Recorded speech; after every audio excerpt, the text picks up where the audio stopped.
AQUABIZ, all the best knowledge for aquatic system.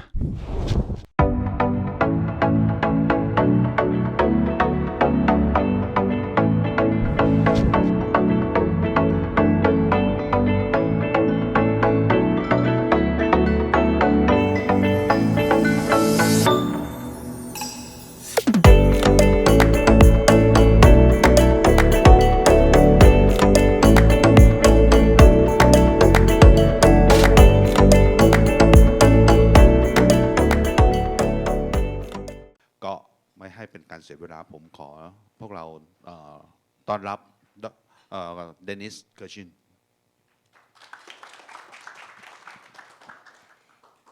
Thank you. And before I begin, I have a question for you all. How many of you are associated with a fish meal plant? Fish meal plant?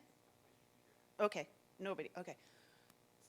From a feed mill processing plant.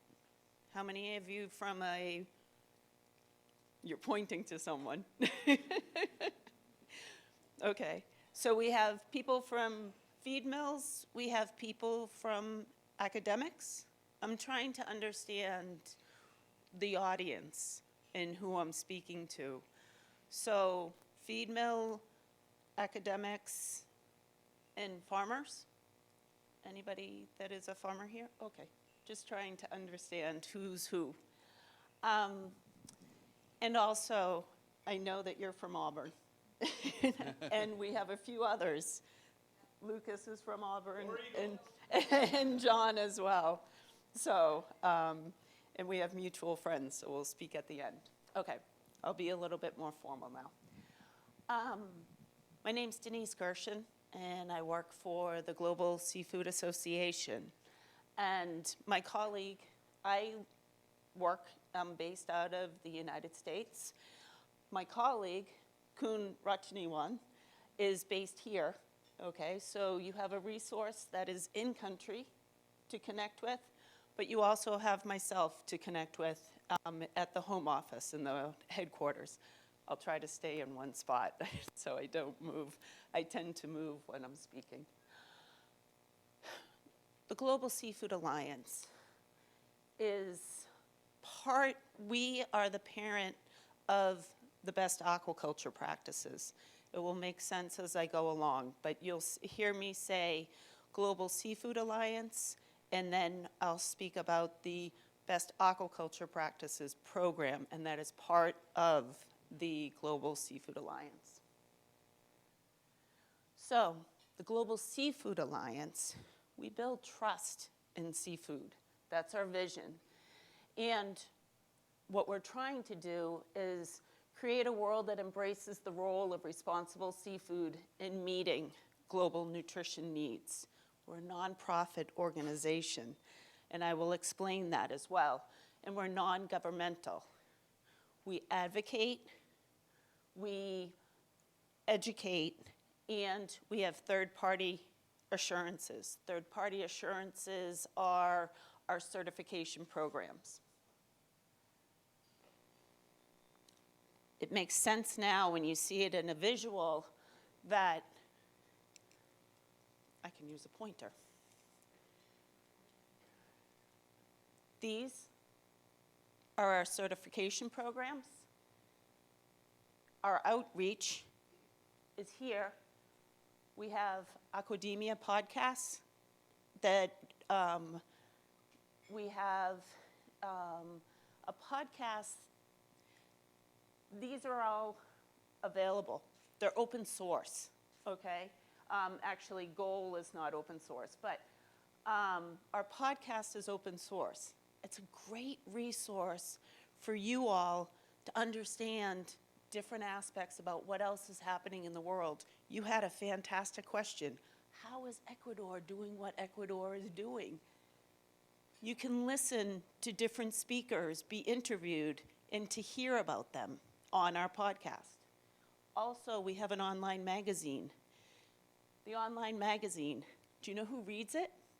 A lot of people from the United States and a lot of people from India, okay? I would be really happy when I come back next year to hear that there's a lot of people from Thailand reading it also. What happens is the online magazine pulls journal articles, pulls most recent articles to make it available for everyone to read.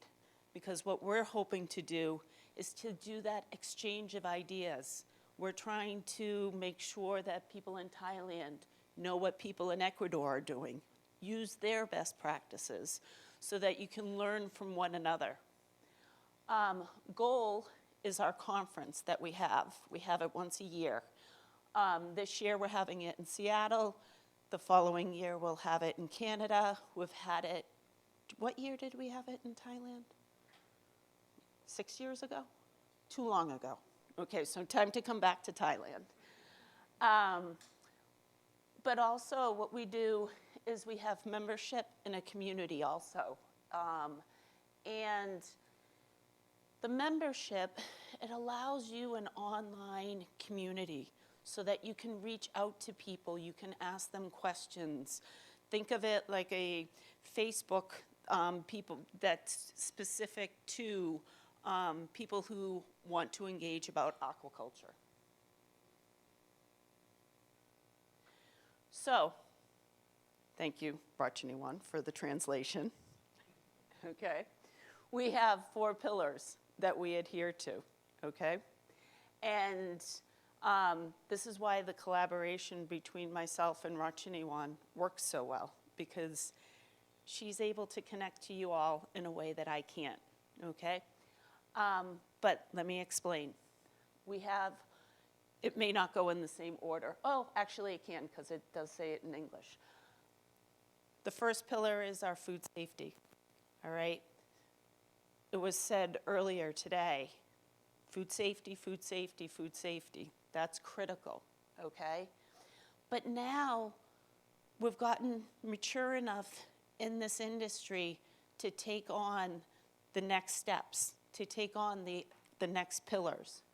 So, social accountability. I'm so excited. I don't know whether it's official or not, but we're seeing changes here in Thailand in terms of the wages and the quality of the social accountability improving here. I'm so excited to hear about that happening.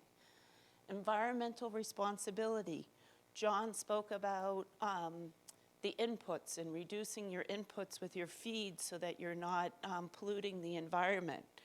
We want to help you get to a point where you're feeding the animals what they need, but without polluting the environment. You mentioned climate change. We've got to reduce feed is 50% of a farmer's input or cost, and we've got to reduce that as much as possible, okay?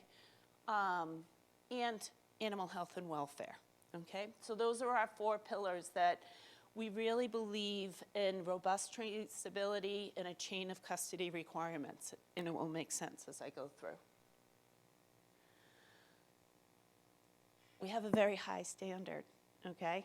It's not easy to be BAP certified. Anybody who's gone through our program will tell you it's pretty rigorous, okay? But what we do is we certify all the way through. I'm gonna not move, I gotta stay in front of the camera. The hatchery, the feed mill, the farm, and the processing plant. They're all connected, okay? You can have the best feed mill in the world, but if you don't have a good quality farm with the best practices, you're not gonna do well. You need the entire supply chain to work together, and that's what we do. We start at the processing plant. That's our first star, okay? Why did we pick the processing plant?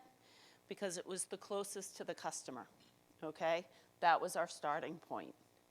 Then we moved back to the farm. Farm is our second star.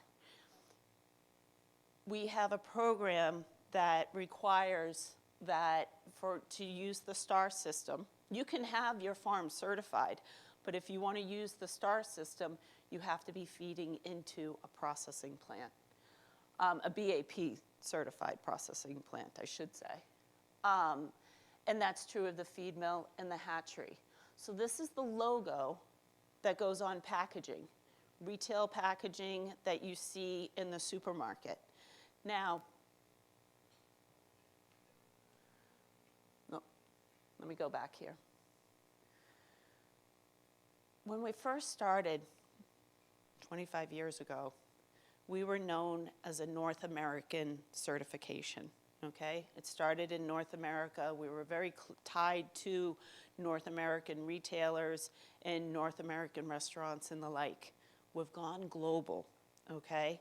And I'll talk about it in a little bit, but what it's really important for you to understand is that we pride ourselves on being a global standard. It can make it extremely difficult, like John had said, to have our standard be universal, to have it, our standard for our farm be used by farmers in Ecuador, farmers in Thailand, all the way through in Colombia.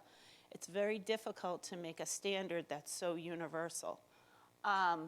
But we do our best, and we are global, and you'll understand it as I go through this presentation. So this is our processing standard, okay? Today we have a seafood processing standard, SPS 5.1. Probably within the next year or two, you will see SPS 6.0, okay? That will be forthcoming. What we do is we adhere to the 4 pillars, okay? It's an incredibly comprehensive document. All of that said, we are continuously improving this document. And the reason why we do that is that we take the input from you all, the processors, and we have a period in which we put forth the standard. John's part of, when he doesn't work on this standard in particular, but we have a steering oversight committee. They put out a draft of the standard. We open it up to the public for 2 months. And we say, can we have your feedback? And we will communicate back to you. We have a program integrity team that will take your comments, and we will respond back to each one of those comments. And that's the type of rigor that we have. We have academics that are on our steering committee. We have people from the commercial industry. And it's one of the points of pride that I have, that we aren't just a standard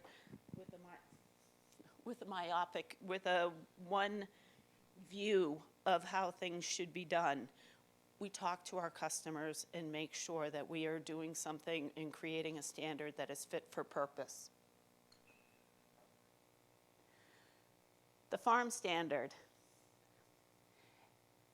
covers all eligible farm species. Traceability requirements have been updated, requirements for efficient use of key feed ingredients, and we'll go into these more. Fish meal, soybean, and oils have been updated.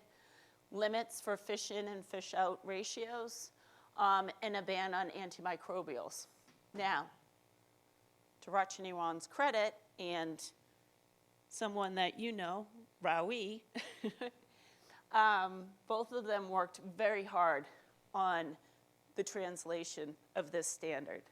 The reason why we started with the farm standard is that we realized the farmers were probably, most likely, not going to be speaking English.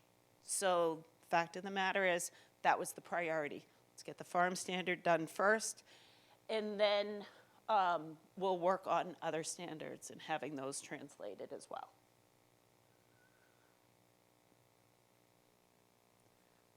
Feed mill standard. This one, we've had some major changes to our feed mill standard, okay? We have started to require certified feed ingredients, okay? We have gone from the feed mill, which I consider the cake, and all of a sudden now we're going back in the supply chain and looking at the flour and the eggs and the ingredients that go into it, because you can have a sustainable, a responsibly raised, or I should say sustainable fish, feed mill plant, but if your ingredients aren't sustainable, there's no point. And what we're realizing is that that's where we can really make a point and we can really make an impact on the greenhouse gases, okay? Because if you're using soy that has been deforested, okay, that's a negative impact on our planet. So wait a minute, we're trying to be the best aquaculture practices, then we should be the best aquaculture practices. It makes it very difficult for the feed mills. I'm not gonna lie, raw materials are incredibly high right now. We know this, okay? We know the challenge that it puts on you, especially in Thailand. You've got very high wages. Now we're saying that we want certified feed ingredients as well. It makes it a challenge. That said, we need to continuously improve, and if we don't push the system, nobody's going to. And it's not because the BAP wants to push everyone to do better. The customer, the end customer, is demanding it. Walmart, okay, a major retailer in the United States, I'm sure that you all have heard of them. Now, not only do they want to be carbon neutral, they want to be regenerative, okay? They, in 2020, Doug McMillon, the CEO of Walmart, did a presentation in which he said, okay, guess what? We need to do better, okay? And when your customer, your end customer is demanding it, then you have to make changes. And what we realized is that the customer is going to dictate the market, okay? So we really do go and we listen to the customer. So all of that said, the feed mill standard now requires that certified soy, 50% of the certified soy is used. Does it have to come through USSEC in their SSAP certification? No. There can be Proterra, there's other roundtable soy programs and the like. We are at a USSEC program, and we have a very good relationship with them. But the fact of the matter is there are other certification programs that are out there. And we want you to be aware of that. Also, on the fish meal, fish oil, all right? We changed it slightly to open it up to different byproducts and the like. And the reason why we did that in our version 3.1 is that we wanted to tie it back to FIPS, fishery improvement projects, because we are now working on the wild sector and we want to improve on the wild sector as well, and I'll explain. And also palm oil, 100%, I should say fish meal, fish oil, 50% certified, with the caveat that it can be working towards, there's a few caveats and I'm not going to go into them during this presentation, but if you have questions about them or if you're from a feed mill, please see me and I can work through any questions that you have specific to that. And palm oil, 100% certified. So our second standard is our, well, I shouldn't say that. We talked about SPS, our plant standard. We talked about the farm standard. Now we're speaking about the hatchery standard. Your babies, you know. Everybody talks about the genetics and everybody talks about having, you know, good quality stock. It's critical to making the difference. So you'll see here, feed mill, hatchery, farm, goes into the plant.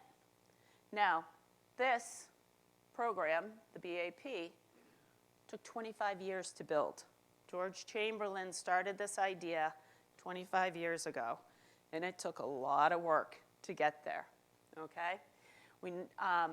All of that said, in the last 3 years, we've started working on the wild side, in the wild sector. The plant links to a responsible fisheries. When we say a responsible fishery, Marine Stewardship Council, or RFM, Responsible Fisheries Management Council, below the water, watching the quotas, okay? We do not certify below the water. We certify above the water. So we have an RFVS standard, which is a social standard for the vessel. It's not required for the program. What's required to carry the BSP logo is to link your plant to a responsible fishery. Ideally, it goes back to a vessel that is certified, but we realize that it's a process and it's not going to happen overnight. I'll keep saying it time and time again. It's one of the reasons why I'm so happy that we're working with with USSEC. They have a philosophy of continuous improvement. We also have the same philosophy at the GSA for continuous improvement. So, as I was saying, best aquaculture, best seafood practices, same comprehensive assurances, okay, that everyone has come to expect from the aquaculture program. And as I had mentioned, responsible fisheries, MSC, RFM, that's below the water. We are not looking to be a certification below the water. What we do is we stay above the water. We have the vessel standard, and we also have the processing standard. Now, what's different, and I don't think many people are from plants here, but I think it's something that you should know. More and more production from China is coming into different areas, okay? Be it in Indonesia, be it in Vietnam, be it in Thailand. Especially with the freezing capacity and the value adding that you can do, okay? You've got an incredibly talented workforce. What we're seeing at the plant level is that plants that would run 6 lines of shrimp will also run 3 lines of pollock that may have been produced in China in the past, processed in, but they want to keep their efficiencies of their plant. So what we've done is we've opened up the plant standard to certify not just the aquaculture species, but the wild species as well, okay? And that's something that's changed just in the past few years. So, you all have this beautiful product, okay? That beautiful product is something that we help market. We help you, or we help your facilities with the marketing. Healthy fish, healthy planet, healthy you. And what you'll see on the shelf, be it in Singapore, or if you see it in China, or if you see it in the United States on a retail packaging, is you'll see best aquaculture practices on the front, and you see the star status on the back, all right? It gives you a way to differentiate yourselves in the market, to show that you're making the effort to do things correctly. So, it's a very short presentation. I wanted to give you an overview of what our certification program does, give you a taste of what we do, introduce ourselves. I wanted you to know that you have a resource with Kun Rachaniwan. You have myself. I've given you both her contact information and my contact information. But know that the best aquaculture, there are other certifications. Lucas mentioned them earlier, Global Gap, ASC. What you should realize, in the one parting comment that I'd like to make for you, is that we're comprehensive, we're benchmarked. It's not just Denise Gurshin saying that this is a good certification, okay? We have international benchmarking. We have rigorous third-party auditors. We work with, at this point in time, I believe we work with 6 different auditors. SGS, Control Union, Lloyd's, ones that you may be familiar with, NSF. There's two others that I can't think of off the top of my head, but that doesn't matter. My point being is we have a standard. It's a robust standard. It's not an easy standard to meet, but what you can do is it gives assurances. And what we're trying to do at the best aquaculture practices and at the GSA is to build trust in seafood, okay? Now, before I pass over the mic, I'd like to say, I took a different path, myself, John, and Lucas. And I'm sorry, your name again? Day. We all went to Auburn University. I took a very different path, okay? I became a buyer, all right? I came back, realized that I wasn't gonna be a shrimp farmer. I wanted to be home. I wanted to be home in Boston, okay? You may not even know where Boston is, about 4 hours from New York. My point in telling you all of this is that I know what it's like to purchase a container, to have it put on FDA hold, to have to tell your supplier, you have tested positive for antibiotics.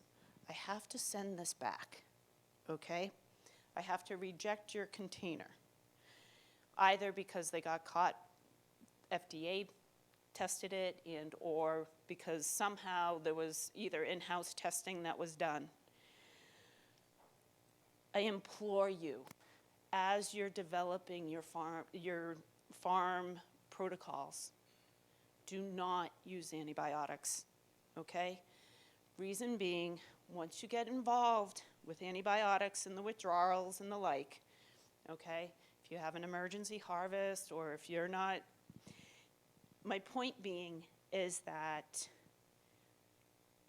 there is your company's reputation and there is also a lot of money at stake, okay? And it can cost, what we're here to do is to bring a good quality protein to the customer, okay?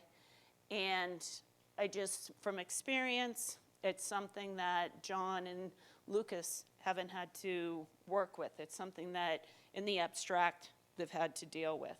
But it becomes very real when it's your business, and all of a sudden, you've got a contract, and you're trying to fulfill a contract, and you can't fulfill that contract, and you've got this beautiful product, and you know that it's worth $200,000 in a container, and you've got to send that back, and it's going to, you know, ruin your customer relationship. You're going to hurt. Nobody wins, is my point, okay? There's nobody who benefits from it. So if that's just a parting gift. It's the type of thing that often I don't get to speak to people who work directly in the industry over in the United States. So please learn from Ecuador, okay?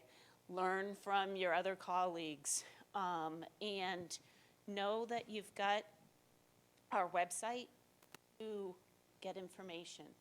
And if you just want to get pointed in the right direction, I might not have the answer. I am no longer technical the way John is technical or the way Lucas is technical, okay? But the fact of the matter is I've had real life buying experience, and I can bring that to the table as well. So with that, do you want to take the mic away from me? Does anybody have any questions?